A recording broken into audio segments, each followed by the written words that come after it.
The aroma of brewing coffee and freshly baked cookies filled the air. Laughter echoed through the apartment. Four friends, buzzing with excitement, huddled around a table cluttered with maps, snacks, and a Ouija board. This wasn't your typical Friday night hangout. This was the war room for an adventure, a ghost hunt, a plunge into the unknown. They had been planning this for weeks, each detail meticulously thought out, each scare anticipated with a mix of fear and thrill. The room was alive with energy, the kind that only comes when you're about to embark on something extraordinary. "All right, people," announced Carlos, his eyes gleaming with mischief. "This is it, the moment we've all been waiting for." Get ready for the ultimate scare fest. This summer we're going ghost hunting. The words hung in the air, a promise of the unknown, a challenge to their courage. A collective gasp filled the room. Sophia, the resident skeptic, raised an eyebrow. Ghost hunting? Seriously? Her voice was a mix of disbelief and curiosity, the kind that comes when you're not sure if you should be excited or terrified. Carlos grinned, holding up a brochure. "Oh, it's serious, all right. We're talking about the Stanley Hotel in Colorado, the one that inspired The Shining." His words were met with a mix of awe and apprehension, the kind that only comes when you're about to face something legendary. A shiver ran down Sophia's spine. The Shining? Isn't that supposed to be one of the most haunted hotels in America? Her voice trembled slightly, betraying her usually composed demeanor. "Exactly," Carlos exclaimed, his grin widening. "This is going to be epic. We're talking about a weekend filled with ghost stories, eerie encounters, and maybe even a brush with the supernatural. Get ready for a weekend of chills, thrills, and maybe even a ghostly encounter or two." The excitement was palpable, the anticipation electric. They were ready to face their fears, to step into the unknown, and to make memories that would last a lifetime. The friends huddled closer, their eyes glued to the brochure, their curiosity piqued by the tales of hauntings and ghostly apparitions. Images of the imposing Stanley Hotel, perched atop a hill with the Rocky Mountains as its backdrop, sent shivers down their spines. The grandeur of the hotel contrasted sharply with the eerie stories that surrounded it. Built in 1909 by Freeland Oscar Stanley, the hotel had a rich history and an even richer tapestry of ghost stories. Each room, each corridor seemed to whisper secrets of the past, tales of guests who never truly left. They say Mr. Stanley himself still roams the halls, his presence felt by those who dare to wander alone at night, whispered Sophia, her voice barely a murmur, as if afraid the very mention of his name might summon his spirit. Keeping an eye on his beloved hotel, ensuring it remains as grand and mysterious as ever. "And don't forget about room 217, Alessia added, her voice trembling slightly. "The room where the most chilling encounters have been reported. That's where Stephen King got the idea for The Shining." The very thought of it sent a chill down their spines. "People say it's haunted by a former housekeeper, Mrs. Wilson, who still tends to the room, making her presence known in unsettling ways." Legends spoke of phantom children giggling in the corridors, their laughter echoing through the empty halls, a haunting reminder of the hotel's past. Disembodied piano music echoing through the empty halls, as if the ghosts of past guests were still enjoying their stay, and shadowy figures lurking in the corners of guests' vision, always just out of sight, adding to the sense of unease. Each tale, more chilling than the last, added to the hotel's eerie allure. The friends couldn't help but feel a mix of fear and fascination, drawn to the mystery that surrounded the Stanley Hotel. Just as the excitement reached fever pitch, a wave of unease washed over the group like a dark cloud suddenly blocking out the sun. Carlos cleared his throat, his face suddenly serious, the lightheartedness gone in an instant. "There's something else you guys should know. Something important." He pulled out a crumpled piece of paper from his pocket, the edges worn and the ink faded. "I contacted a psychic.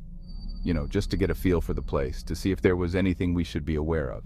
Ignoring her skepticism, Carlos continued, his voice low and filled with a sense of urgency. She said, "The Stanley is a portal, a gateway to something else, something beyond our understanding. She warned us to be careful, to be respectful, to not take anything lightly."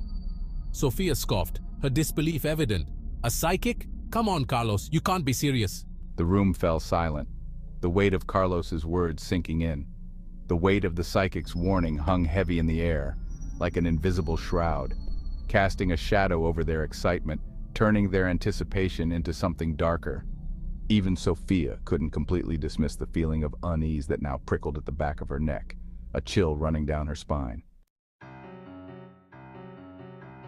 The air crackled with a strange mix of excitement and apprehension as the friends began packing for their trip. It wasn't every day you packed for a potential encounter with the supernatural. Carlos carefully placed a worn copy of The Shining into his backpack.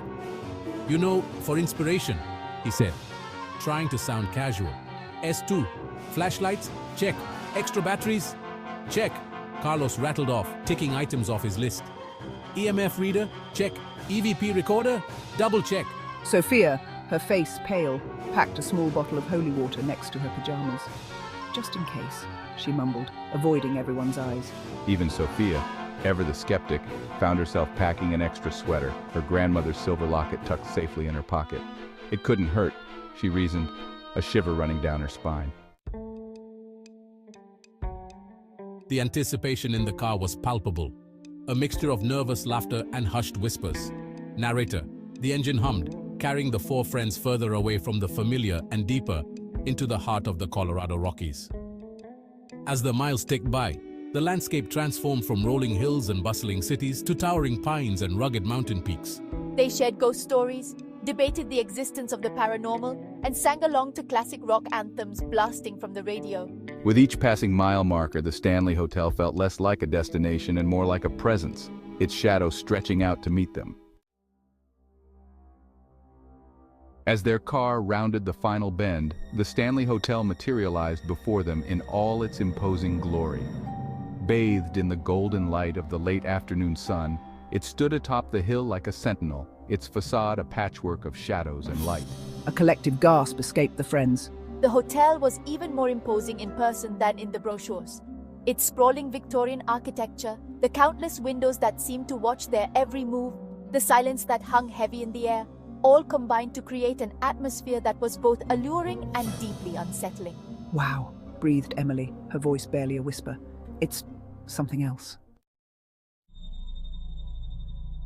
The air inside the Stanley Hotel was heavy with the scent of old wood and something indefinable, something that sent a shiver down their spines. The lobby, with its dark wood paneling, antique furniture, and flickering gas lamps, felt frozen in time. As Mark approached the check-in desk, a wave of cold air washed over him. He glanced around, but the source of the chill remained elusive. The receptionist, a pale young man with dark circles under his eyes, greeted them with a weary smile. "Welcome to the Stanley Hotel," he intoned, his voice flat and devoid of warmth. "Enjoy your stay." Mark couldn't shake the feeling that the receptionist's words held a double meaning, a veiled warning whispered beneath the polite facade.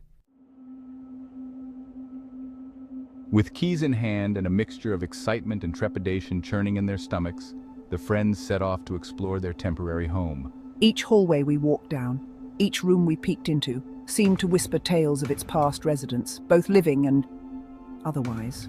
The silence was broken only by the creaking of floorboards beneath our feet and the occasional muffled sound from behind closed doors. Every shadow seemed to hold a hidden form, every flicker of light a fleeting glimpse into another realm. They paused outside room 217, the infamous room that had inspired The Shining.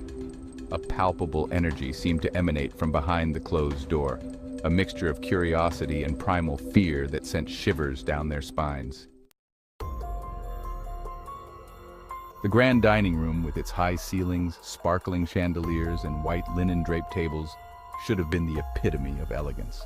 Yet, an unsettling stillness hung in the air, a stark contrast to the lively chatter of the few other guests scattered around the room. As we ate our meal, we couldn't shake the feeling of being watched. Whispers seemed to emanate from the empty corners, shadows danced at the edge of their vision, and the clatter of cutlery seemed amplified in the unnerving silence. Emily swore she saw a shadowy figure flit past the doorway, but when she pointed it out, it was gone. John felt a cold spot settle over him, the temperature dropping suddenly despite the warmth of the room. As darkness enveloped the Stanley Hotel, the shadows grew longer, the silence deeper, and the air thick with anticipation. The friends retreated to their rooms, each haunted by the day's experiences and the knowledge that the real ghost hunt was about to begin. Mark set up his equipment in the corner of his room, the red light of the EMF reader casting an eerie glow. John reread passages from The Shining, each word heightening his senses. Emily clutched her bottle of holy water, whispering a silent prayer. Even Sarah, her skepticism wavering, found herself checking under the bed and behind the curtains, just in case. As she turned off the lights, a sudden noise from the hallway made her jump. The ghost hunt had begun. The night was young, and the Stanley Hotel held its breath, its secrets waiting to be unveiled. The friends, armed with their equipment, their courage, and a healthy dose of fear, were ready to face whatever the night might bring.